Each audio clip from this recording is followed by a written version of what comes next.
If you're searching for meaning, peace, and real emotions, you're in the right place.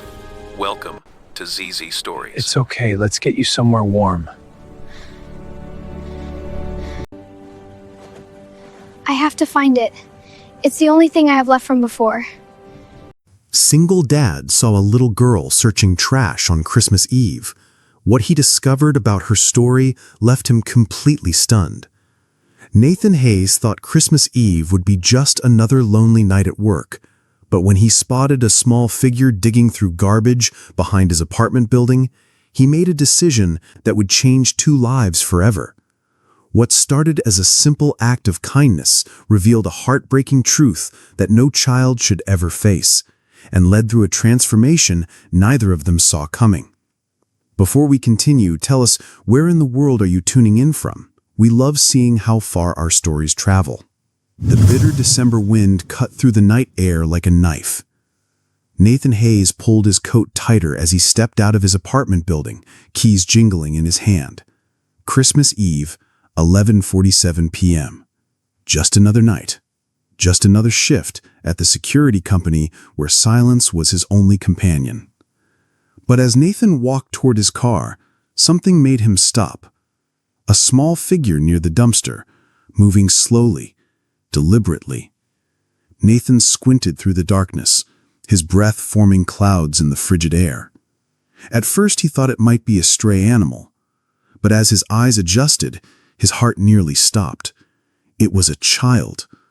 A little girl, no more than 7 years old, was methodically searching through the garbage. Her thin fingers, red and trembling from the cold, picked through empty food containers and crumpled papers with practiced efficiency of someone who had done this before. Nathan's feet moved before his mind could process what he was seeing. "Hey there," he called softly, not wanting to startle her. The girl's head snapped up, her wide brown eyes filled with terror. She clutched a partially eaten sandwich against her chest, ready to run. "It's okay," Nathan said, raising his hand slowly. "I'm not going to hurt you." The girl remained frozen, studying his face with the wariness of someone much older than her years. She wore a tattered purple jacket that swallowed her small frame, and her dark hair hung in tangled strands around her pale, hollow cheeks. "What's your name, sweetheart?" Nathan asked gently. After what felt like forever, she whispered, "Melody. Melody," Nathan repeated, taking a careful step closer. "That's a beautiful name." "I'm Nathan." He knelt down to her level, his heart breaking at the sight of this tiny girl alone in the freezing night. "Are you looking for something specific?" Melody's grip on the sandwich tightened. "Food," she admitted, her voice barely audible above the wind. The word hit Nathan like a punch to the gut. No child should be searching for food in a dumpster. Not on Christmas Eve. Not ever. "Where are your parents, Melody?" The question seemed to drain whatever color remained in her cheeks. Her bottom lip trembled as she looked down at the ground. I don't have any," she said, her voice cracking. Nathan felt something twist painfully in his chest, something he hadn't felt in years, something he'd buried so deep he thought it was gone forever. The protective instinct of a father. 3 years ago, Nathan Hayes had been a different man. He'd had a wife, Sarah, with eyes that sparkled when she laughed, and hands that could turn their small apartment into a home with just a few touches. They'd been planning their future together, painting the nursery soft yellow because they wanted to be surprised. Sarah would place Nathan's hand on her growing belly every night, and they'd talk about names, about dreams, about the family they were building. But life had other plans. Sarah had gone into labor on a rainy Thursday morning in March. Nathan had driven to the hospital with shaking hands and a heart full of joy, ready to meet their son. He'd paced the waiting room, calling family, texting friends. His world expanded with possibility. Then the doctor emerged with eyes that couldn't meet his. Complications. Unexpected. Rare. In the space of an hour, Nathan had lost everything that mattered. Sarah, their unborn son, David, his entire future. The man who'd entered that hospital ready to become a father left as someone else entirely. Broken, empty, alone. For 3 years, Nathan had lived like a ghost. He'd moved to a smaller apartment, taken a job that required minimal human interaction, and built walls around his heart so high that nothing could scale them. He'd convinced himself he was fine, that this was enough, that he didn't need anyone. Until now. "What do you mean you don't have any?" Nathan asked Melody, his voice gentler than it had been in years. Melody's eyes filled with tears she was desperately trying to hold back. "I was living with my Grandma Ruth. She was all I had after," her voice trailed off, "after my mama left when I was a baby." Nathan waited, sensing there was more. "Ruth got sick 3 weeks ago," Melody continued, her words coming faster now as if speaking them quickly might make them hurt less. "She had this cough that wouldn't go away, and she was so tired all the time. We didn't have money for the doctor, so she just kept taking medicine from the store." The little girl wiped her nose with the back of her sleeve. "One morning, I tried to wake her up for breakfast, but she wouldn't open her eyes. I shook her and called her name, but she wouldn't wake up." Nathan's throat constricted. He knew that feeling, the desperate shaking, the denial, the moment when reality crashes down and changes everything. "The people in uniforms came and took her away," Melody whispered. "They said I had to go live with new families. But," her voice broke completely now, and the tears she'd been fighting finally spilled over, "but none of them wanted me to stay. They kept moving me around, and the last people, they don't care about me. So I walked here. I thought maybe if I came back to our old neighborhood, Ruth might come home too." Nathan felt tears burning behind his own eyes.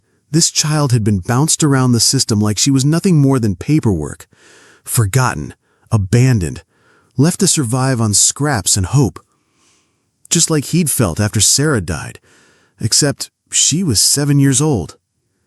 "Melody," Nathan said, his voice thick with emotion. "How long have you been out here?" 2 days, she admitted. "I've been sleeping in the basement of that apartment complex next door. There's a broken window I can fit through."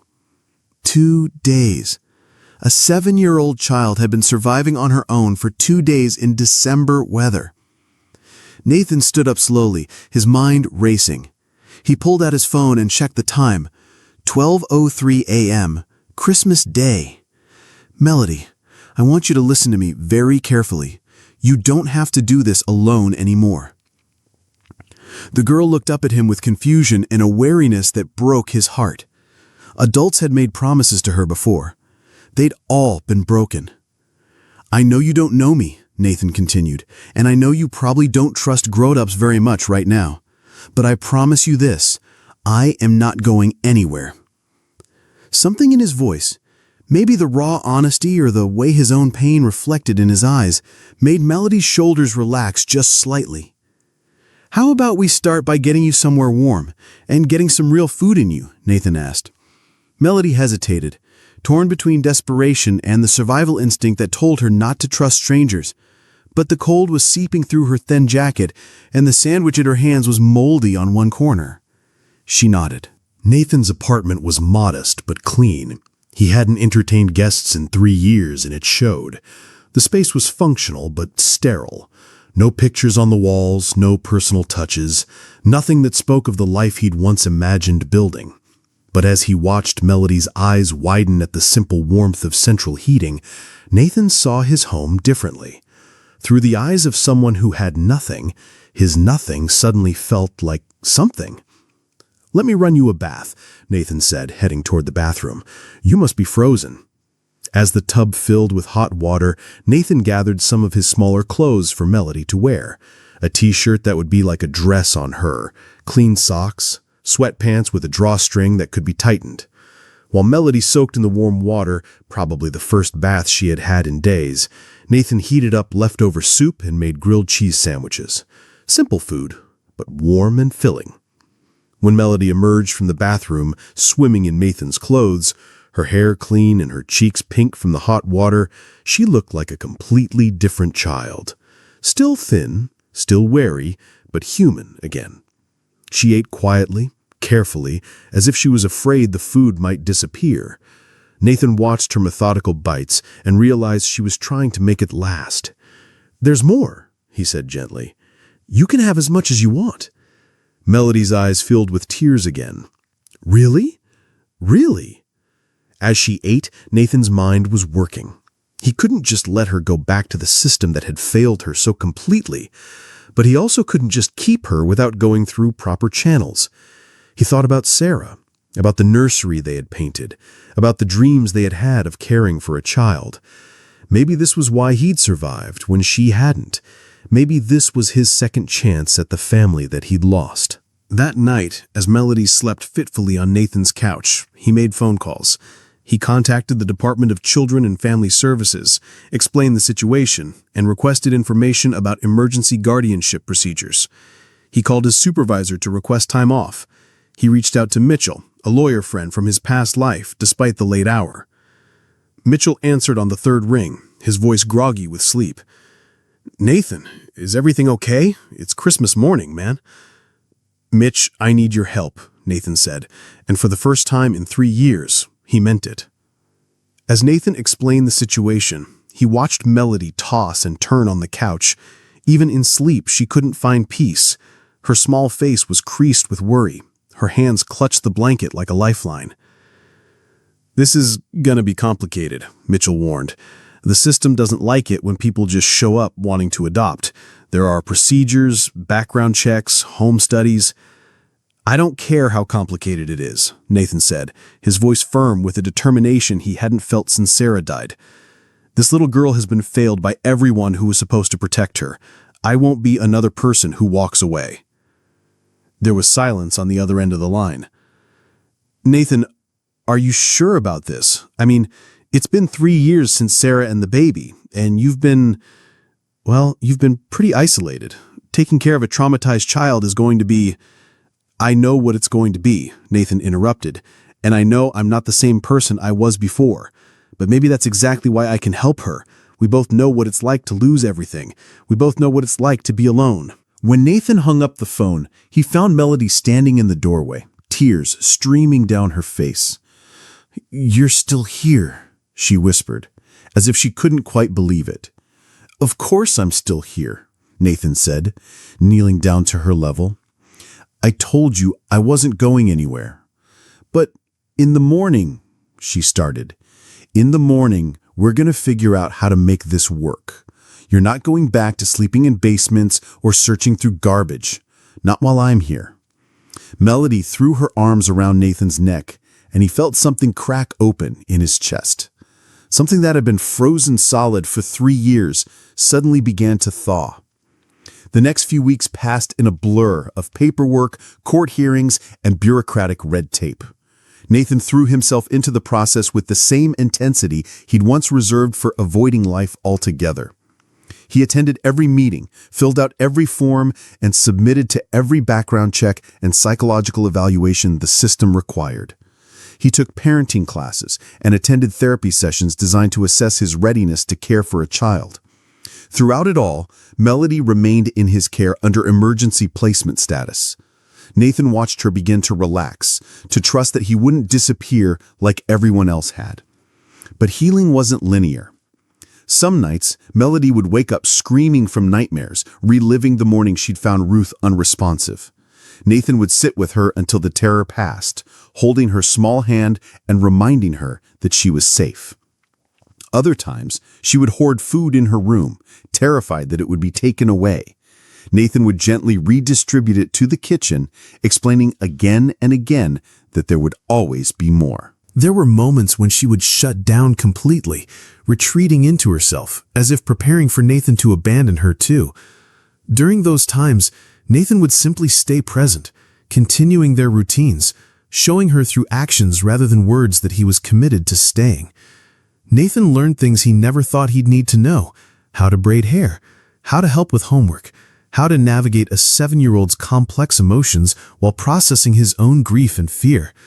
But he also learned about joy again. The first time Melody laughed, really laughed, at a silly joke Nathan made while cooking breakfast, he felt his heart remember what happiness could sound like.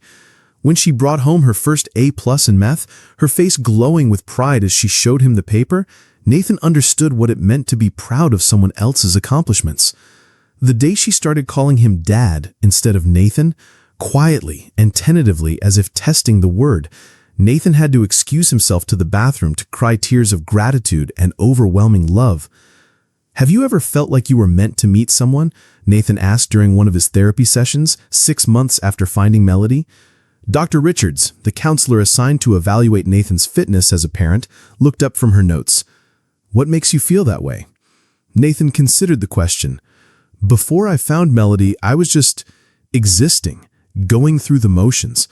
I convinced myself I was fine, but I wasn't living. I was hiding." He paused, thinking about Sarah, about the life they'd planned that had been cut short. "When Sarah died, when we lost the baby, I thought that was it for me. I thought my chance at being a father died with them. But maybe this was always part of the plan. Maybe I needed to go through that loss to understand what Melody was feeling. Maybe I needed to know what it was like to have your whole world disappear so I could help her rebuild hers." Dr. Richards nodded thoughtfully. "And how has caring for Melody affected your own healing process?" Nathan smiled, a real smile that reached his eyes. "She saved me. I thought I was rescuing her that night, but she was rescuing me too. She gave me a reason to live again, a purpose." He looked out the window, where Melody was playing on the playground visible from the office, her laughter carrying on the spring air. "I was drowning in my grief, and I didn't even realize it until I had someone else to care for, someone who needed me to be strong. She made me want to be the man Sarah always believed I could be." If this story is touching your heart, let us know in the comments. Have you ever experienced a moment where helping someone else ended up healing you too? The courthouse was busier than Nathan had expected for a Tuesday morning. He sat in the hallway outside the family court, his leg bouncing with nervous energy. Melody sat beside him, wearing her favorite purple dress, not the tattered jacket she'd been wearing that first night, but a beautiful new dress that actually fit her properly. "Are you nervous?" she asked, her small hand finding his. "A little," Nathan admitted. "Are you?" Melody considered this seriously. "I think I'm excited nervous. Like when you're about to open a present you really, really want, but you're scared it might not be what you hoped for."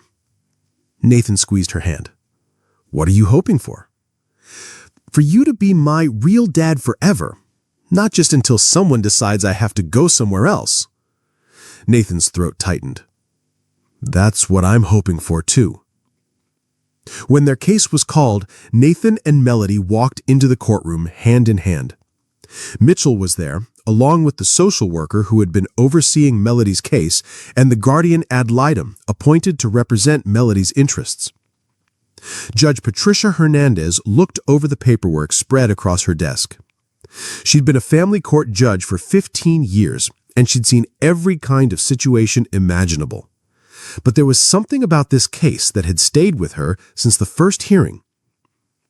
"Mr. Hayes," Judge Hernandez began, "when we first met 6 months ago, you were a single man with no experience raising children, requesting emergency guardianship of a child you'd known for less than 24 hours. I'll admit, I had my concerns. However," the judge continued, "the reports I've received from Dr. Richards, from Melody's teachers, from the social workers who have monitored your home all paint the same picture. A man who has dedicated himself completely to healing and caring for a child who desperately needed both." She looked directly at Melody. "And young lady, I understand you have something you'd like to say." Melody stood up, her voice clear and strong. "Your Honor, Nathan saved my life. Not just that first night when I was cold and hungry, but every day since then. He helped me remember what it felt like to be safe. He teaches me things and helps me with my homework and braids my hair even when he does it crooked." A ripple of gentle laughter went through the courtroom. "He stays with me when I have bad dreams, and he always keeps his promises. I know he's my real dad because he chose me, and he keeps choosing me every single day." Judge Hernandez smiled. "Well then, by the power vested in me by the state, I hereby grant the petition for adoption. Nathan Hayes, you are now the legal father of Melody Hayes." The gavel came down with a satisfying thud. Nathan felt his knees nearly give out with relief and joy. He looked down at Melody, who was grinning so widely he thought her face might split in half. "We did it," she whispered. "We did it," Nathan confirmed, lifting her up in a hug that conveyed 3 years of grief transformed into overwhelming love.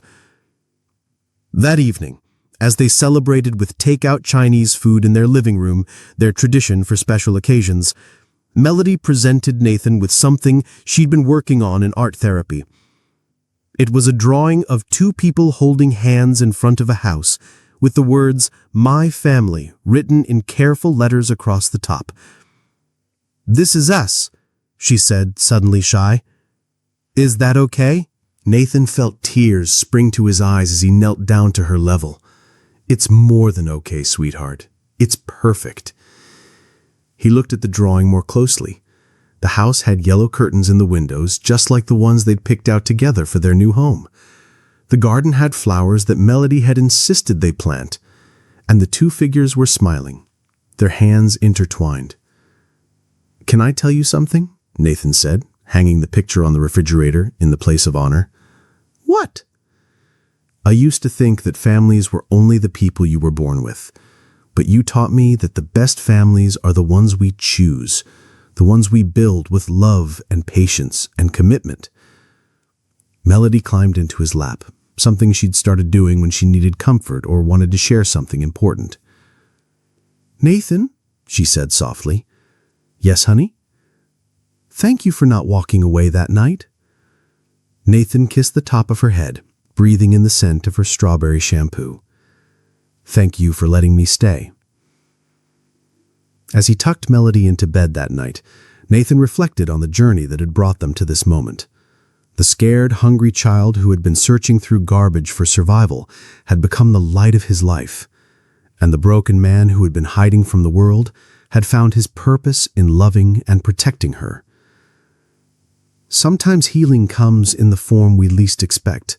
Sometimes the family we need isn't the one we planned, but the one that chooses us when we need it most. Stories like this remind us that family isn't just about blood. It's about love, choice, and commitment. If you believe in the power of compassion to change lives, please consider subscribing to hear more stories that matter. Nathan had never been much of a believer in fate or destiny. After Sarah's death, he'd stopped believing in much of anything. But as he watched Melody sleep peacefully in her own bed, in their home, surrounded by the security of knowing she belonged somewhere, he couldn't help but think that maybe, just maybe, everything had happened exactly as it was supposed to. 2 broken people had found each other on the coldest, loneliest night of the year, and in choosing to care for each other, they had created something neither had thought possible, a family built not on shared genetics, but on shared understanding of loss and the healing power of unconditional love. The man who had lost his wife and unborn son had found new purpose in protecting and raising a daughter who needed him. The little girl who had lost everyone she'd ever loved had found a father who would move heaven and earth to make sure she never felt abandoned again. In finding each other that Christmas Eve, Nathan and Melody had discovered what family really means. Not the people you're born to, but the people who choose to love you, fight for you, and stay with you no matter what storms life brings. Sometimes the most profound transformations begin with the smallest acts of kindness. A decision to stop instead of walking past. A willingness to open your heart when you thought it was permanently closed. The courage to let someone else's need change your entire life's direction. And sometimes, when you think you're saving someone else, you discover that they were actually saving you. Nathan Hayes had stepped out of his apartment building that Christmas Eve, thinking he was heading to another lonely night of work. Instead, he'd found his daughter, his purpose, his second chance at the love he thought he'd lost forever. And Melody had found her father. Not the one who had abandoned her before she was born, but the one who saw her at her most desperate moment and decided she was worth saving, worth choosing, worth loving for the rest of his life. In the end, that's all any of us really want. To be seen, chosen, and loved unconditionally. To belong somewhere.